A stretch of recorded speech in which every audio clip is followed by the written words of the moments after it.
नमस्कार दोस्तों, मैं सांत्वना पांडे, आप सभी का मेरे चैनल पर स्वागत है। तो दोस्तों, आज मैं आपके लिए एक बहुत ही प्यारा अवसान माँ का भजन लेके आई हूँ।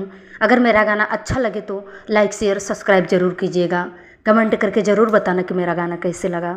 धन्यवाद। लैया लैदा बलमो मिठैया लैदा बलमो पूजबै माई के चरनिया लैया लैदा बलमो पूजबै माई के चरनिया लैया लैदा बलमो ओ लैया लैदा बलमो मिठैया लैदा बलमो पूजबै माई के चरनिया लैया लैदा बलमो कि पूजबै माई के चरनिया लैया लैदा बलमो।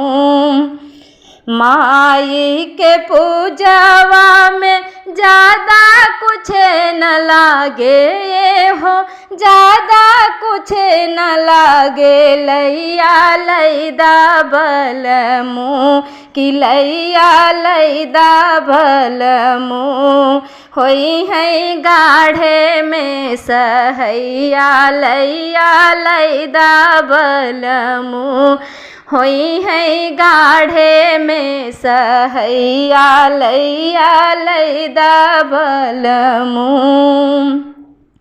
सात सुहागिन बदे चूड़िया लैदा ये हो चूड़िया लैदा लैया लैदा बलमो कि लैया लैदा बलमो जुड़े रही हैं धैर्या पतोहिया लैया लैदा बलमो कि जुड़े रही हैं धैर्या पतोहिया लैया लैदा बलमो कि लैया लैदा बलमो मिठैया लैदा बलमो पूजबै माई के चरनिया लैया लैदा बलमो कि पूजबै माई के चरनिया लैया लैदा बलमो।